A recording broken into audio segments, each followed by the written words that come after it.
From Billion Dollar Princess to Chief Brand Officer. Today's WWE EVIL Thursdays focused on Stephanie McMahon. Stay tuned.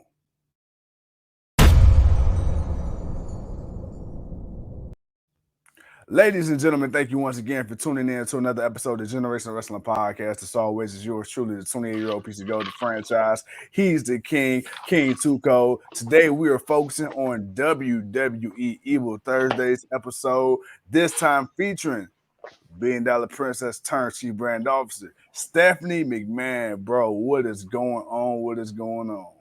Man, nothing much, man. Looking back at this one, man, it kind of Leo, brought back a lot of good memories, man. Leo, what's good with you, brother?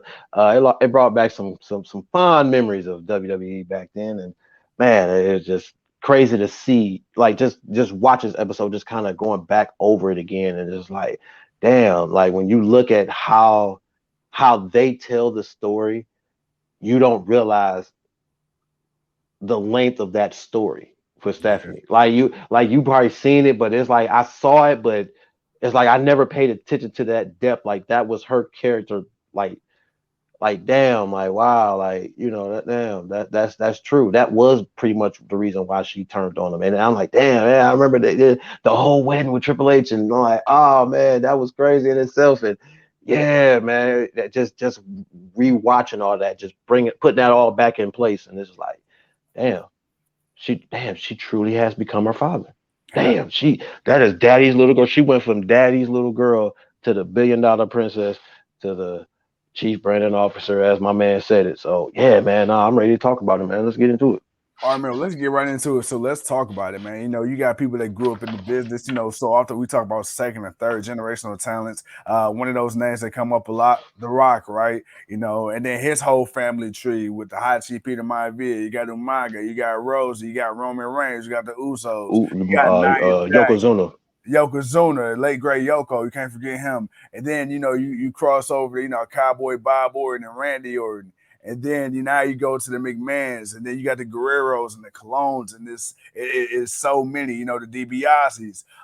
It's so many families, man. And you listen to the stories of these second and The third. Cody Rhodes. Rhodes, the Rhodeses, slash Runnels. You have these kids who grow up in the industry, man. They tell you Yeah. the stories of what it's like, being with their dad or their mom being backstage with such and such, at 3 years old. You see the picture of Stephanie McMahon and Andre the Giant, right? And just all Yeah. the cool, behind the scenes, the backstage, elements of it. Bro, okay, Stephanie McMahon, obviously Uh-huh. grew for the business, right? And then, of course, you got her brother Shane McMahon as well. And for the longest time, amongst the fans, amongst the outsiders, we've kind of always wondered, like, okay, inevitably, when Vince Uh-huh. either passes on or he relinquishes control, which it doesn't sound like he's going to do as long as he's breathing, but we've No, always kind of well, wondered, like, okay, who's that next in line? And you would think stereotypically by birthright, it may be Shane. But then you look at, from a power play standpoint, from a consistent standpoint, and just by the way she conducts herself, Stephanie uh-huh. McMahon, with or without Triple H, seemed always like the clear-cut favorite. And then, of course, you talk about her run and her role she's had on screen and off screen. Had a hell of a run as WWE General Manager of SmackDown. That's probably one of my favorite SmackDown general 6. managers. Uh, and then of course, you had the great, you had the Teddy Longs and the Paul Heymans, and you had the Eric, Bischoffs and the Ric Flairs and stuff like that. But what was it about Stephanie, or what is it still about Stephanie McMahon, or where she comes out, she can get that heel heat, or she can come out and be that baby face at any given time and get love either way. She's her father's daughter. Period. That is Vince McMahon in female form. That is the reason why. Because the way let's go ahead and start with the beginning. It's the way they brought her in. Okay, Yeah. you used her as a story.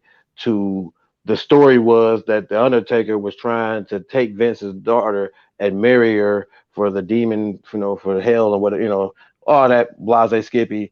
But to find out that it was really just a ploy by Vince McMahon to get at Stone Cold Steve Stone Cold, Austin. yeah.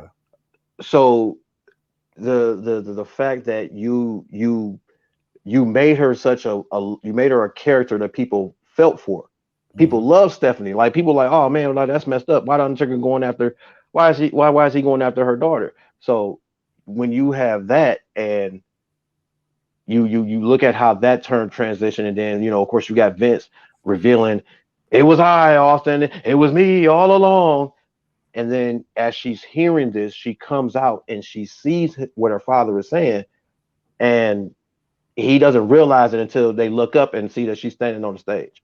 Like the whole psychological aspect of that, man, that's what made her character what it is. Because when she made the plan with Triple H, that we learned to find out that they were dating, and then not only were they dating, but they did a storyline where basically she was dating Tess.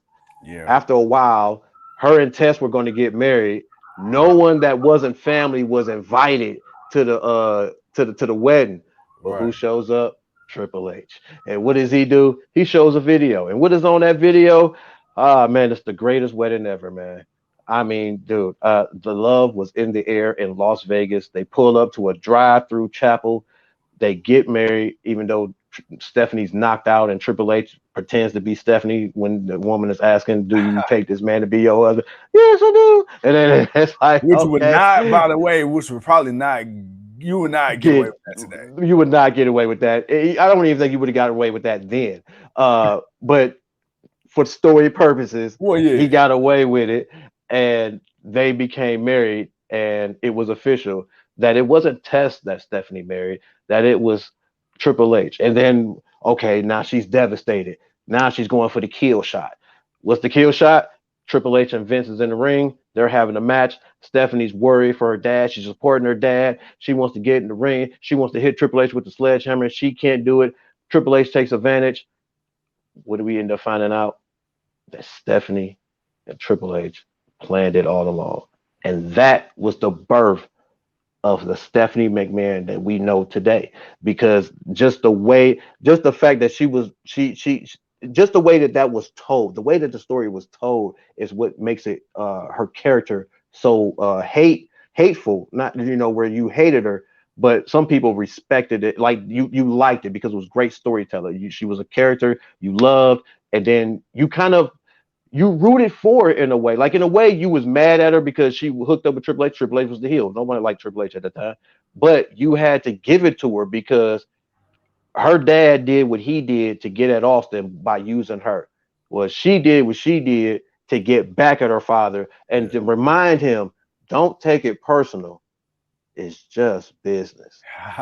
Oh, Yeah. oh, that Yeah. stab, oh, right in the heart, twisted it and all, and then walks away. And then after that, we got the $1 billion princess. So, Yeah. and just that whole little run, but not to take all the time up, but yeah, man, that's to me is how that came, because everything that came after it was just the levels of it. Even when she became a general manager of SmackDown, she wasn't a heel, but she wasn't a face either.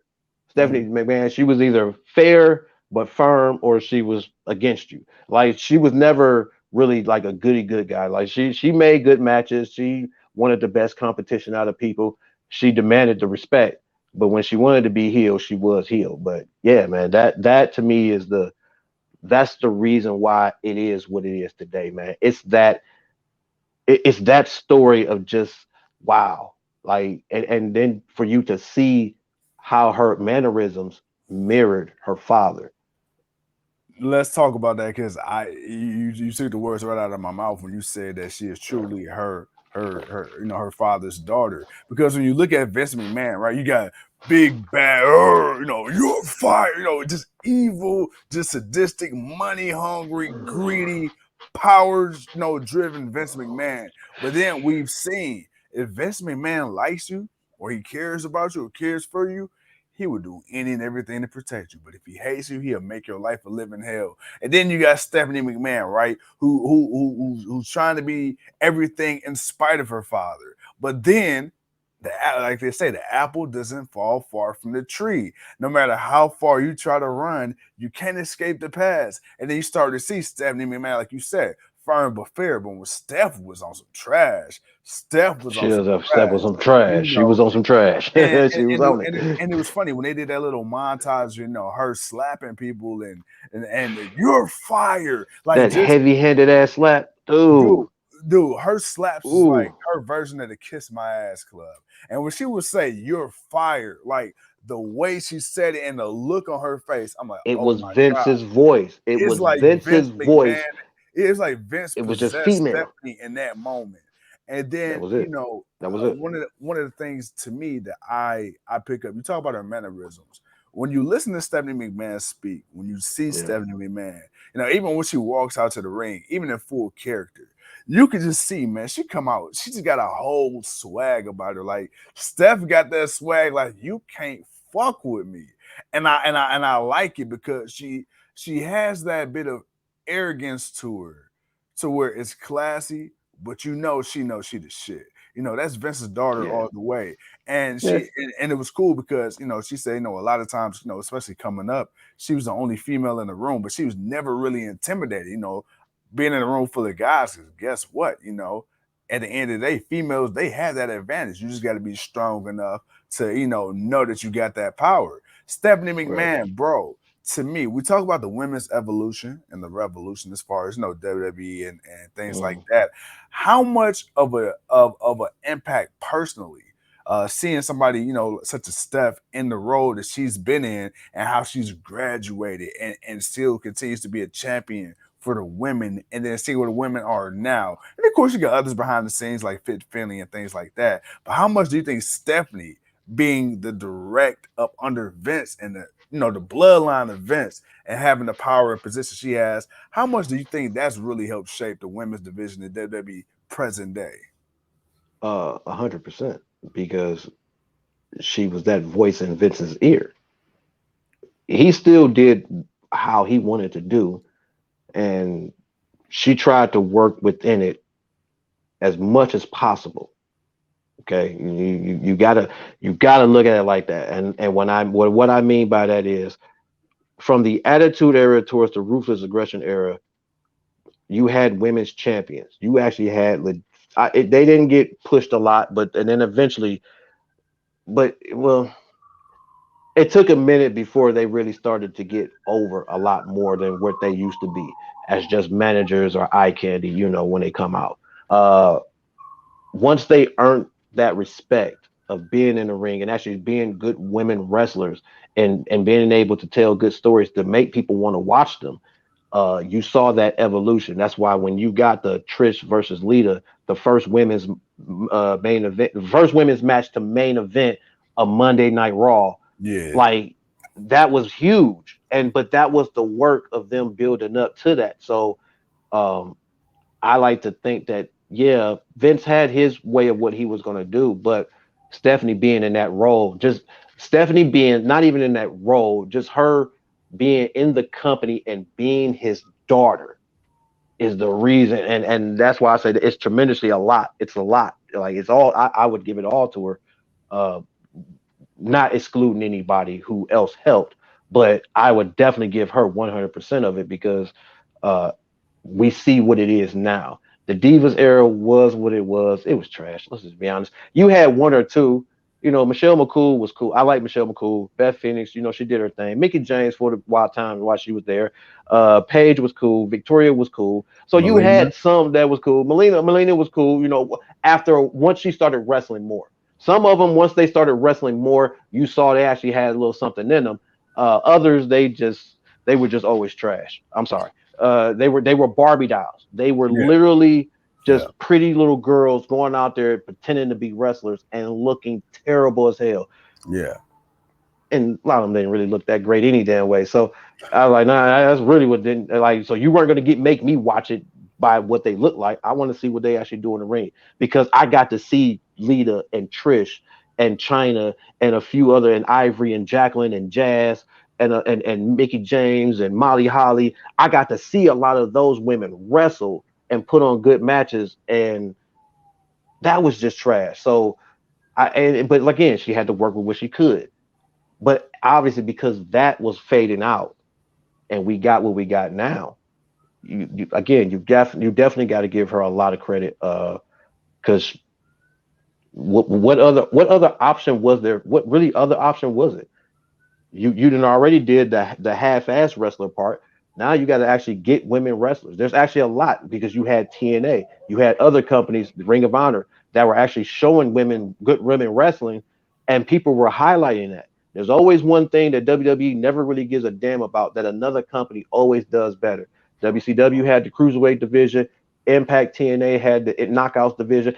They had the X division was cool too. The X division reminded me of the cruiserweight division, so it was as good. But those two divisions were always a highlight for those shows, and was something that WWE never really gave a damn about until now. But even then, the cruiserweight division is now gone, and well, the women now have women tag teams belts, so that's good. And you actually have quite a few new women that have come up and become champions. All right, bro. Let's talk about Steph and her rise, man. So we talk about Mm. her being the chief brand officer of WWE, and she does a whole bunch of other things outside of just being the chief brand officer as well. But Oh, for we sure. talk about sitting on the throne, man. Stephanie McMahon, she's definitely been more and more visible the Mm. last decade or so on TV as Vince has kind of been less and less visible on screen. Dude, Right, okay, but we understand he's yeah, 80 yeah. years old. Like, dude, we understand why you're not out there. Hell, that's why people were so shocked and surprised. Oh my God, Vince McMahon is getting in the ring at WrestleMania. What? Wait a minute, Vince? Damn, is it gotten that bad that Vince got to get his old ass in the ring? Yo, I mean, he still looked terrible as hell, punching and kicking and taking a stunner, but still, Vince McMahon is in the ring, actually doing stuff. Okay, so that's why that was such a shock. So that I think it was kind of obvious why we see less of him and more of her.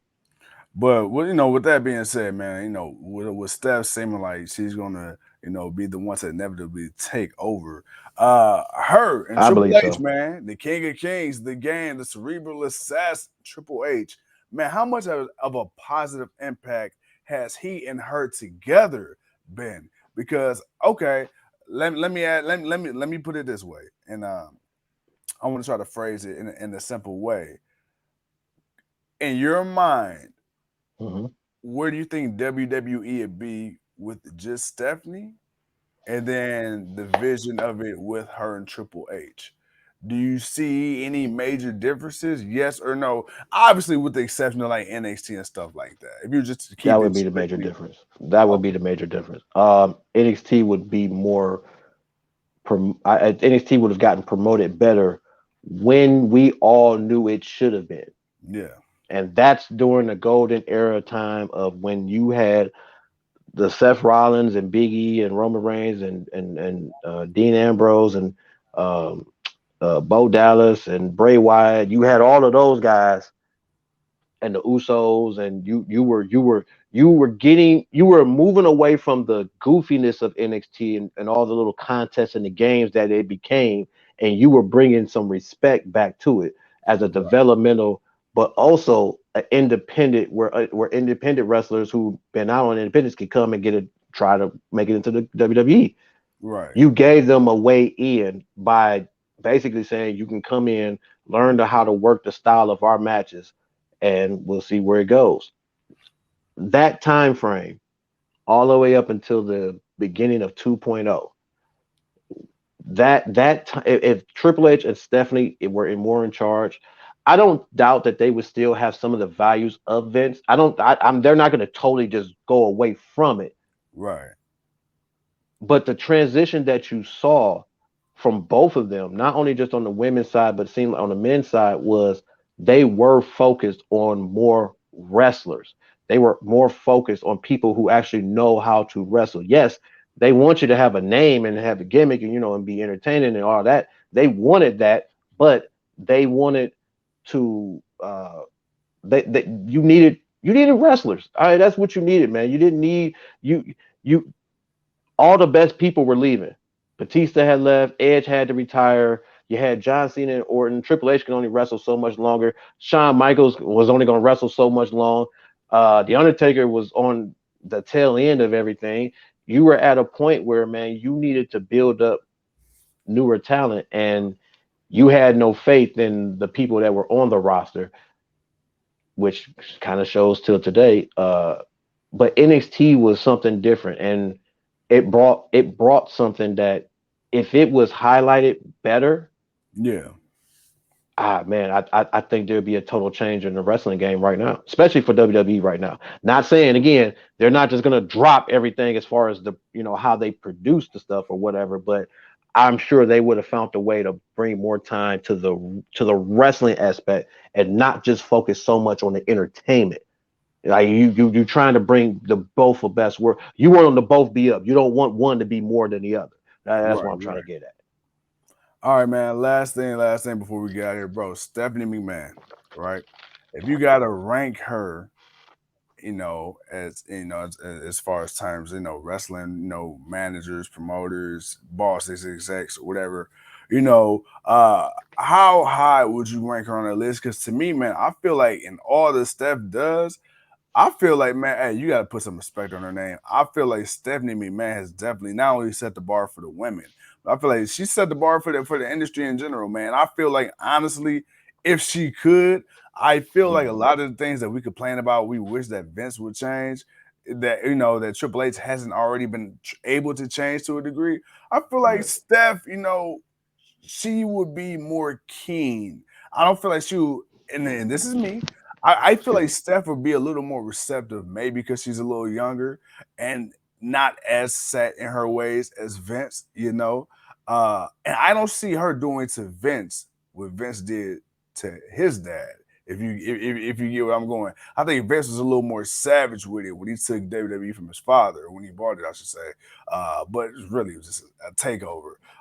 But as far as Stephanie But McMahon, that's why things are the way they are now, because of course he mhm, recognizes that. I'm like, no, I did that to my dad. I ain't letting my children get that opportunity on me. yeah, That's why his ass is still running, because he still has that total control. They can't get it from him. But honestly, we know that we hear that Vince is trying to sell WWE. Or he's trying to. We don't know what he's trying to do with WWE, man. Vince don't. I don't even know if he knows what he really wants to do with it. The man is on the clock. Okay, I'm not rushing it. I'm not rushing it whatsoever.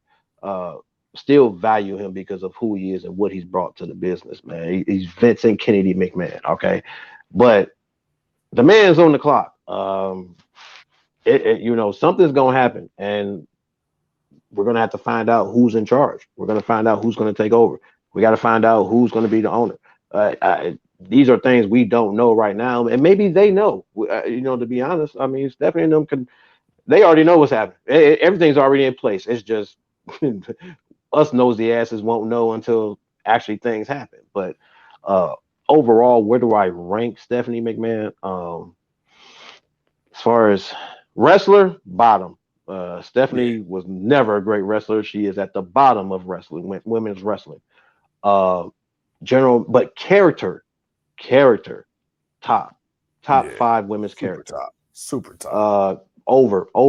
She was over as a babyface, but when she came in here, she was the most hated. She beat Trish or Lita or Jazz, whoever it is, to win the women's championship without actually doing anything in the match.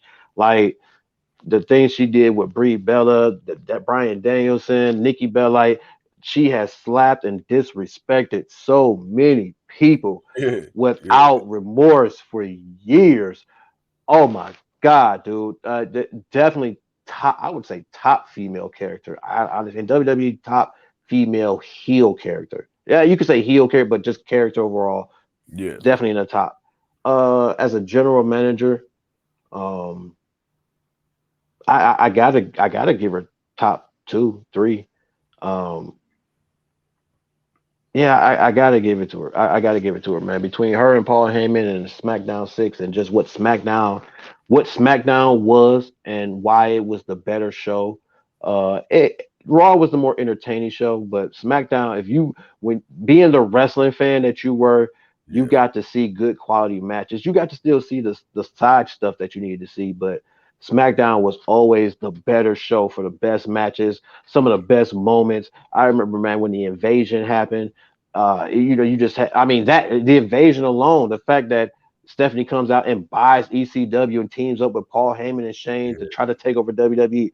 Wish it could have went better and had more, had all the right people we wanted to see it be involved, but it is what it is. But no, man, there's so much that Stephanie did, but as a general manager, man, definitely gotta give her the tops for that. But just overall, yo, man, she's up there top 10. She's in the top 10. I won't place her, but she's in the top 10. I will say that.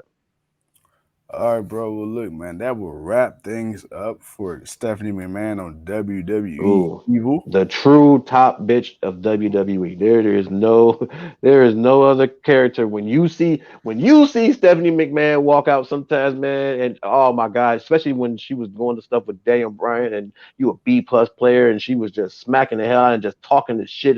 It was like, ooh, you bitch, ooh, you bitch. Like that's, I mean, I don't be make offend people, but it's like that's that's great work. Like Yeah. that's what you want, man. And you want that person that make you feel that way when you see them. Like, oh, I wish somebody just smacked them. Just pick up, just smack them one time. Come on, Trish, lead us, somebody, one of y'all do it, please. But no, definitely an evil. One of the top evil people, man. Yeah, she did not hold back. Well, with that being said, guys, tomorrow, we got two reviews coming.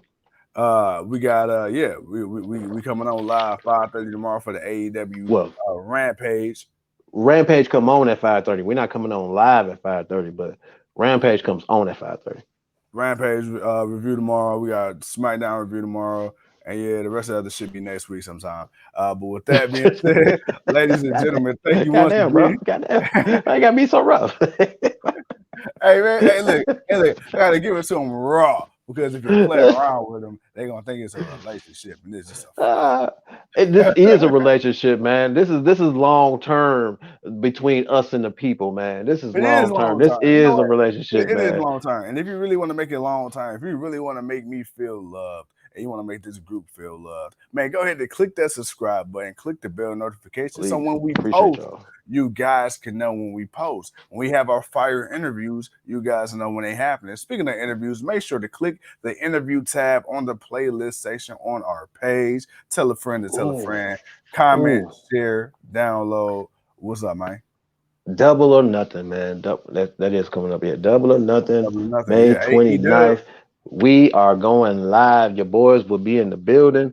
Man, well, we won't be in the building there, but we'll be together for the AEW Double or Nothing review. We're going to the housewarming of the franchise's new $1 million pad. So yeah, man, we going over there. We're gonna go kick it. We're gonna be live. Hopefully he won't fall off the chair this time. I promise I'll put him in the seatbelt, strap him in, he good. But no, but no, yeah, man, we're going live, man. So we want to make sure to let y'all know, man. Sunday night, tune in, man, with your boys, man. Yeah, it's gonna be a wild one. It's gonna be a wild one, man. It's gonna be a wild A yeehaw, a hot digger the damn. one. Ladies and Right. gentlemen, thank you once again for tuning in to another episode of Generation Wrestling Podcast. I'm a 28-year-old piece of gold. He's too cold. And we'll see y'all in a minute. Peace.